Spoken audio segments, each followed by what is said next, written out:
ഏകദേശം 13 to 15 grams of protein രാവിലെ തന്നെ നമ്മുടെ വയറ്റിലോട്ട് കൊടുക്കാൻ പറ്റുന്ന രീതിയിൽ നമുക്കൊരു ഓവർനൈറ്റ് ഓട്സ് ചെയ്ത് വെക്കാം. Quantity and the quality of the ഫുഡാണ് എപ്പോഴും വെയ്റ്റ് റിഡക്ഷനും വെയ്റ്റ് മെയിൻ്റനൻസിനും അല്ലെങ്കിൽ ഓവറാൾ ഹെൽത്തിനും very important. What is that? Quality and the quantity of the food. അതെപ്പോഴും ശ്രദ്ധിച്ചേക്കണം. സോ നമുക്ക് എപ്പോഴും ഫുഡിൻ്റെ ക്വാളിറ്റി ഇമ്പ്രൂവ് ചെയ്യാം.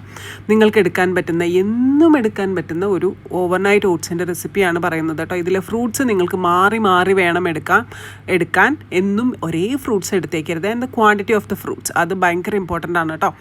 അപ്പോൾ ഇതിലെ sugar free granola, sugar free ആയിട്ടുള്ള അൺഫ്ലേവേർഡ് ആയിട്ടുള്ള യോഗർട്ട്, പിന്നെ കുറച്ച് ഫ്രൂട്ട്സ്, നട്ട്സ് ആൻഡ് സീഡ്സ്, അതേപോലെ ഷിയ സീഡ്സ് സോക്ക്ഡ്. ഇത്ര മാത്രമേ ഉപയോഗിച്ചിട്ടുള്ളൂ. എപ്പോഴെങ്കിലും നമുക്ക് ഷുഗർ ക്രേവിങ് തോന്നുകയാണെങ്കിൽ ഇച്ചിരി ഹണി അതിൻ്റെ മിത് സ്പ്രെഡ് ചെയ്യുന്നത് വളരെ നല്ലതാണ്. ഫ്രൂട്ട്സ് മാറി മാറി എടുക്കുന്നുണ്ട്. ഞാൻ പോലും 3-4 പ്ലേറ്റ് കാണിക്കുന്നുണ്ട്. അത് ഫ്രൂട്ട്സ് മാറി മാറിയാണ് എടുത്തിരിക്കുന്നത്. അപ്പോൾ ഫ്രൂട്ട്സ് എടുക്കുമ്പോൾ എപ്പോഴും മാറി മാറി എടുക്കുക. ഫ്രൂട്ട്സിനും ഷുഗർ ഉണ്ട്, എന്നാലും നമുക്ക് ലിമിറ്റഡ് ക്വാണ്ടിറ്റി ഫ്രൂട്ട്സ് രാവിലെ ഇതിങ്ങനെ കഴിക്കുന്നത് നല്ല ഫൈബർ റിച്ച് ആയിട്ടുള്ളൊരു ഭക്ഷണമാക്കി ഇതിനെ മാറ്റുന്നതിന് സഹായിക്കുന്നു. ഓഫ് കോഴ്സ് ഇതിൽ പ്രോട്ടീൻ ഉണ്ട്.